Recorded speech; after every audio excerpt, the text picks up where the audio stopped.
पिछले कुछ दिनों में उत्तरी पूर्वी जिला जहां दंगों से बहुत दिनों तक जलता रहा, इसी की आड़ में कुछ लोगों ने अपनी राजनीति सीखनी स्टार्ट की।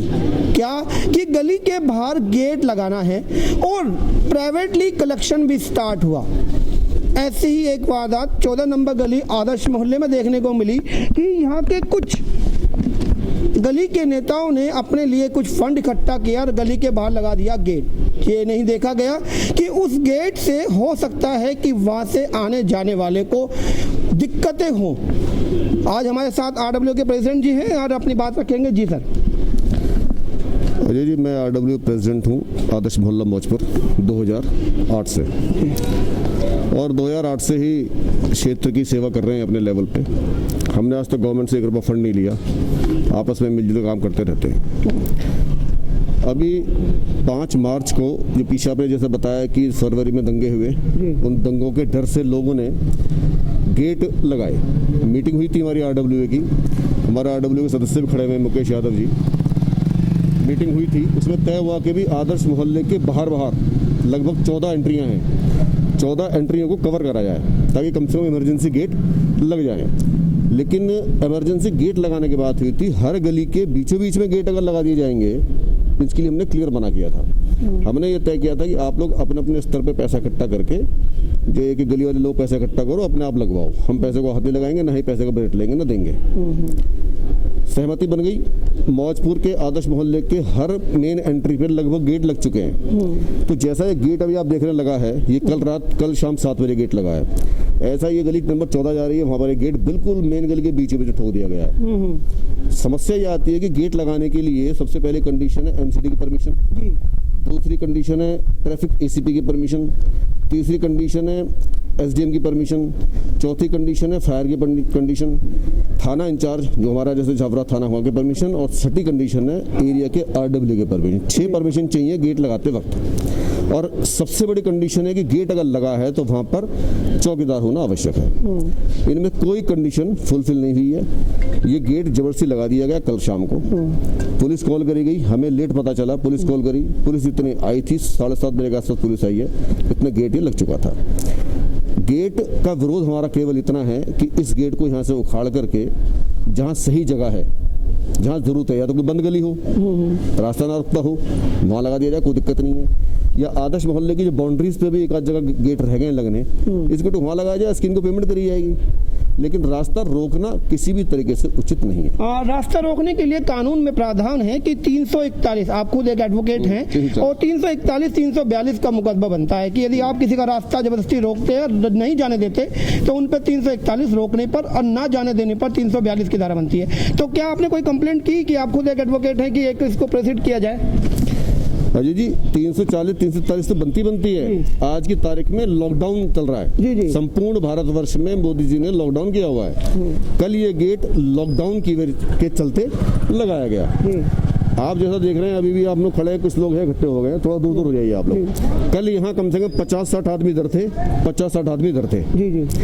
अगर कोई संक्रमित हो जाता, उसका जिम्मेदार कौन था?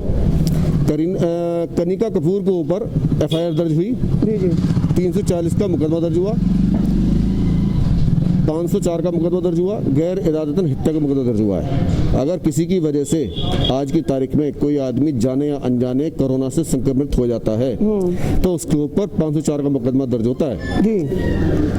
तो इनके ऊपर तो जो ऐसा काम कर रहे हैं, जहां इन्होंने बिना वजह के कल 50, 60, 70, 100 आदमी इकट्ठे हुए, कोई दिक्कत हो जाती, कोई संक्रमित हो जाए, किसी की डेथ हो जाए कोरोना से, यहाँ क्षेत्र में कोरोना फैल जाए, उसका जिम्मेदार कौन होगा? 340, 343 दर्ज होगा ही होगा, 340 भी होगा, 343 भी होगा, 144 की धारा लगी हुई है वो भी होगा, 504 का मुकदमा दर्ज होगा। तो एसएचओ कल मौके पर आए थे, वो मुआयना कर गए हैं, उन्होंने खुद बोला ये गेट भी गलत लगा हुआ है, वो गेट भी गलत लगा हुआ है। क्योंकि गेट अब लग चुका है, केवल 144 का मुकदमा दर्ज कर सकते हैं, मान लिया थाने में जाते उनकी बेल हो जानी है, फायदा नहीं है, उसका कोई फायदा नहीं है। इसीलिए हमने भी जोर नहीं दिया।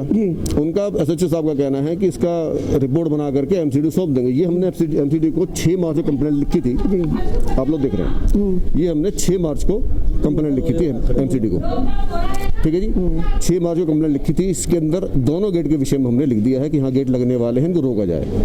वो लोग आए भी थे, मुआयना करके उन्होंने आश्वासन दिया है कि ये जो सिस्टम चल रहा कोरोना का, अभी 3 मार्च को लॉकडाउन खत्म, 3 मई को लॉकडाउन खत्म हो जाएगा, उसके बाद इसी कार्रवाई करेंगे। तो जैसा कि आपने देखा कि 14 नंबर गली आदर्श मोहल्ले की है और राजनीति हर जगह देखने को मिल जाती है, चाहे वो एक गली ही क्यों ना हो। बहुत विरोध था इस गेट का। आरडब्ल्यू ने खुद एक कंप्लेंट लॉन्च की और उसके बाद उस पर कार्रवाई इसलिए नहीं बनी कि गेट लग चुका था और अभी लॉकडाउन के चलते पुलिस बाकी धाराओं में मुकदमा नहीं दे रही है। 144 के मुकदमा देने की बात की, जिसको खुद इन्होंने रुकवाया कि 144 से कोई बात बनती नहीं है। बात अननेसेसरी गेट की है कि मेन गली में जहाँ से रोज काफ़ी ज़्यादा लोग निकलते आते हैं, उस गेट में बिल्कुल बीचों बीच एक गेट लगा दिया गया, जबकि गेट का प्रावधान भी यदि है तो कॉलोनी के आउटसाइड होना चाहिए। वही बात इनकी कहने की है कि यदि गेट लगे तो आउटसाइड में लगे, जिससे कि पूरी कॉलोनी हमारी सेफ हो सके और ना कि रास्ते के बीच में गेट लगा दिया जाए, जिससे कि आने जाने में अड़चने बने। हमारे साथ हैं पूर्व रिटायर्ड एसीपी वेद भूषण जी। देखिए, जो गेट लगाने का जहां तक संबंध है, ये बिल्कुल इलीगल है। पूरे दिल्ली हिंदुस्तान के अंदर कोई किसी का रास्ता नहीं रोक सकता, कानून में प्रोविजन है, मुकदमे भी दर्ज हुए हैं, हाई कोर्ट सुप्रीम कोर्ट की रूलिंग है। परंतु आज जो हालात हैं, सोशल डिस्टेंसिंग मेंटेन करनी है, उसके अंदर केवल और केवल ये बहुत जरूरी है और गेट लगने चाहिए, बंद होने चाहिए, रास्ते बंद करने चाहिए। जहां उम्मीद है कि लोग ज्यादा निकलेंगे, सोशल डिस्टेंसिंग को फॉलो नहीं करेंगे, बिल्कुल जायज है उनकी बात आज के रेलिवेंट में यदि करी जाए। मैं आपसे ये पूछना चाह रहा हूँ कि एक नॉर्मल हालातों में, चलो अभी तो एक एक्स्ट्राऑर्डिनरी है, नॉर्मल हालात में मुकदमा दर्ज हो सकता है, मुकदमा दर्ज हो सकता पर है। ऐसा तो किन धाराओं के तहत ये मुकदमा दर्ज हो सकता है? 341 आईपीसी की धारा है कि किसी का रास्ता रोकना ये ऑफेंस है, पर यदि पूरी कॉलोनी चाहे तो उसको कोई ऑफेंस नहीं बनता। मुकदमा कराने के लिए जो पीड़ित पक्ष है उसको कहाँ जाना होगा? थाने में जाना होगा।